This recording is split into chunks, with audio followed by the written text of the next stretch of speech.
Hello, this is Mrs. Sargent, and this lesson is Waves Notes Part 3. We're going to look at frequency and wavelength and discuss calculations involved with waves. So first, to define frequency, this is the number of complete cycles in a given time. Frequency is measured in cycles per second or hertz. So those two units can be used interchangeably for frequency. Sometimes in our calculations, the cycles per second is going to be more beneficial to us than hertz. So we'll take a look at that here in a little bit. So fun fact, Hertz is named after Heinrich Hertz, who did his studies from 1857 to 1894. It is not named after Hertz, the car rental company. The time required for one cycle is called the time period. Unit is a second. So you want to make sure that you're getting these definitions down in your notes. So frequency and what the units are, and then time period is the time required for one cycle, and the unit on that is seconds. So second and hertz, how are they connected? So a wave vibrating at 1 cycle per second has a frequency of 1 hertz. So here you can see this diagram of a wave. From the time it takes to get from the top crest here to the next crest here is that's 1 cycle, and the time for that is 1 second, and so that is 1 hertz. A wave vibrating at 2 cycles per second has a frequency of 2 hertz. So same time period, but now you can see these two pictures are lined up pretty good for us, that in the same amount of time for this to pass, we have 2 complete cycles of our waves. So first cycle is from the crest here to the crest there, second cycle crest to crest, and so that is 2 hertz. Wavelength and frequency relationship. If you assume that waves are traveling at a constant speed, then wavelength is inversely proportional to frequency. Increasing the frequency of a wave is going to decrease its wavelength. So you can see as this section travels back and forth here in this animation, that there is an increased frequency where these two waves are closer together, and so that is decreasing the distance in between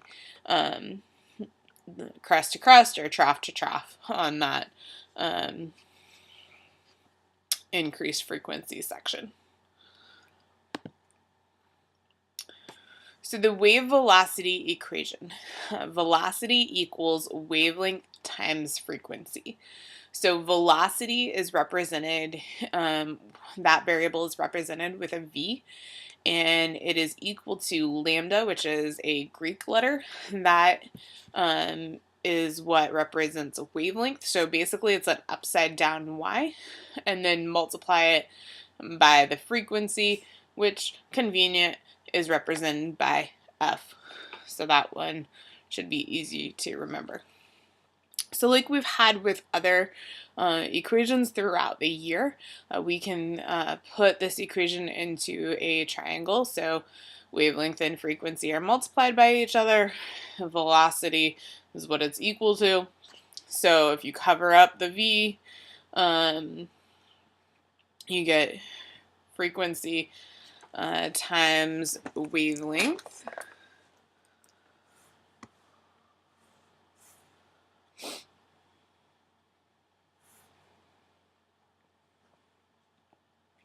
If you want to solve for wavelength, cover up wavelength and you're going to get velocity divided by frequency, or if you want to find frequency, cover that up and you're going to get velocity divided by wavelength.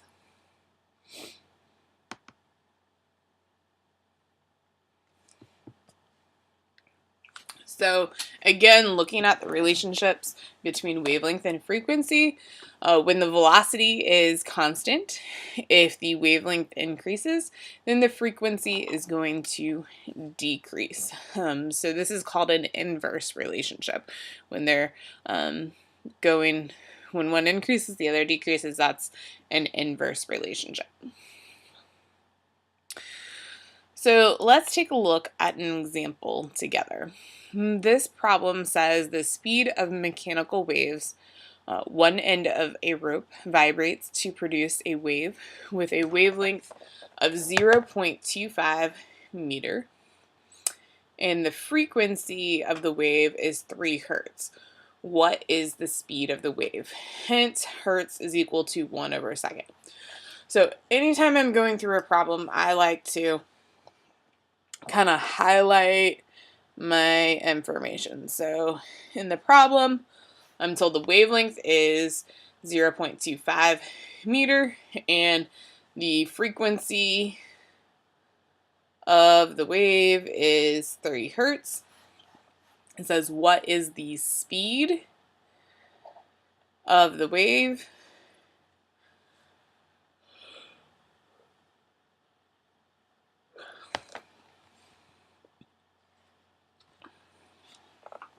So let's kind of work through this problem together. We had previously used the guess method, and we're going to employ that again. So remember, G is for givens. So I'm given the wavelength. So there's my lambda for wavelength is 0.25 meter. And the frequency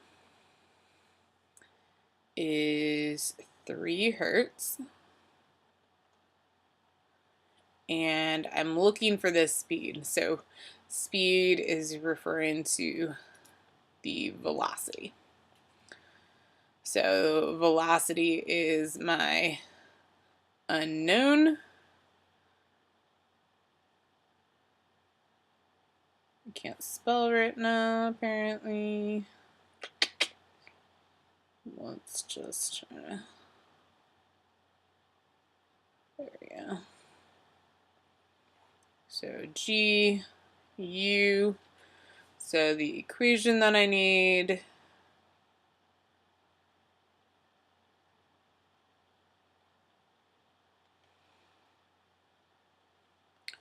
is V equals wavelength times frequency.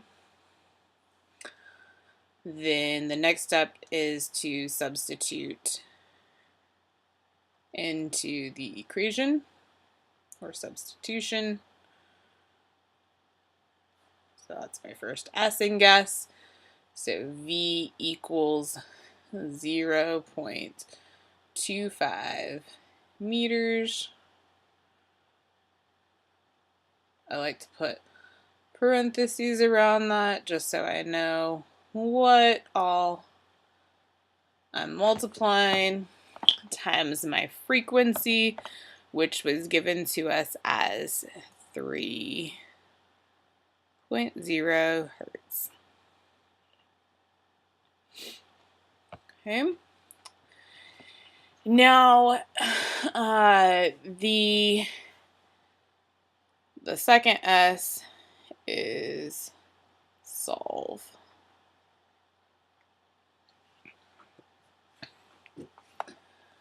So you notice that they gave us this hint that hertz is equal to 1 over seconds. So obviously that hint was given to us for a reason, and that's going to come into play with the units on our velocity. And so if I take 0.25 times 3, I get 0.75. But nothing in my units cancel out. Meters times hertz is kind of a weird unit. So if I rewrite this to, it's supposed to be a parentheses, 0.25 meters times 3.0 over 1 second.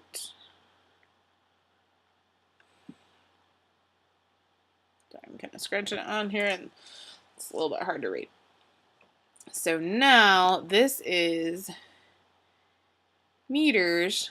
I can put meters over 1, and so my unit is going to be meters per second.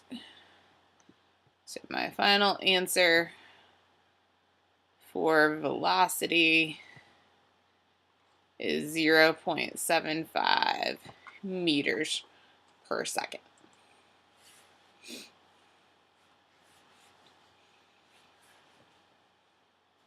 If you need to pause the video to get this written down, go ahead and do that. So this next problem says, what is the wavelength of an earthquake if it has a velocity of 5,000 meters per second and a frequency of 10 hertz? So I want you to pause the video and write down what your givens are and what your unknowns are.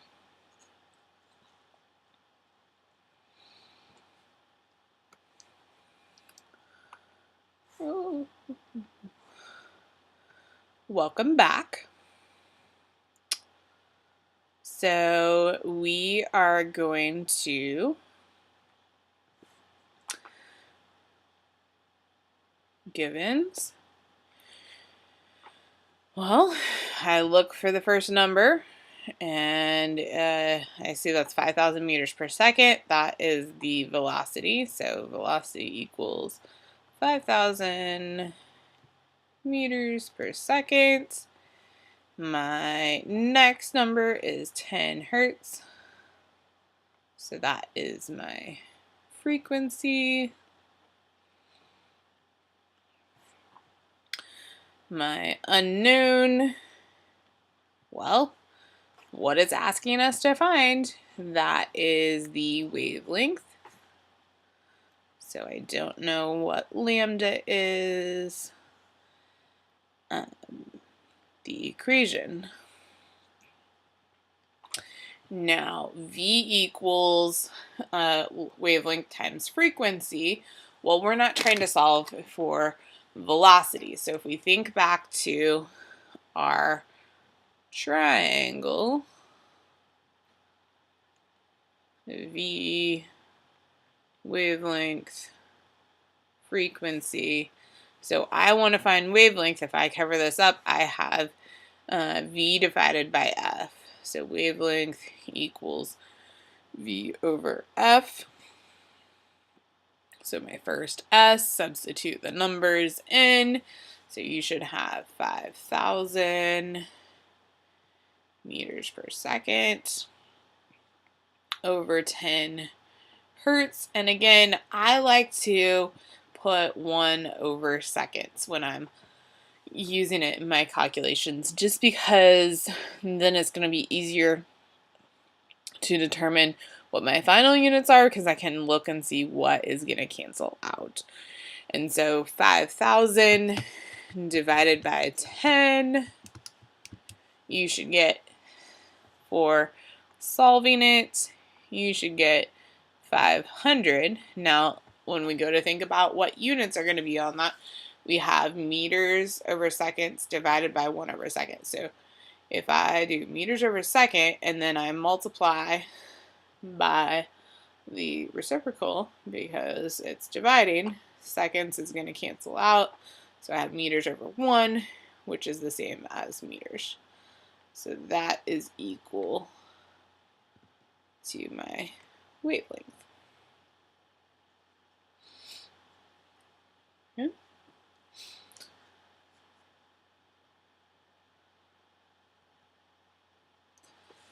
So this next problem says a wave on a rope has a wavelength of 2 meters and a frequency of 2 hertz. What is the speed of the wave? I want you to pause the video and give this one a try on your own. There will be a question popping up for you to answer it yourself.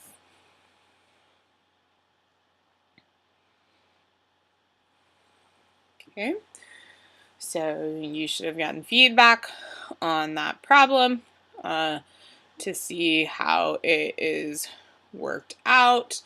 Given wavelength is 2 meters, frequency is 2 hertz. That comes from our problem. The unknown is the velocity.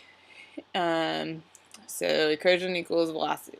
Velocity is wavelength times frequency. Plug in the given numbers into the equation. I had hertz given to me here. Again, I like to think about it as 1 over second. So then I know that 2 times 2 is going to be 4 meters per second. So go ahead and make sure you have this one written down in your notebook. Even though you answered it on the video, I do want to see it in your notes. So you just have another example to refer back to. All right, that concludes our notes for today. Remember that you need to put a title and a date on your notebook pages and update your table of contents. Thanks.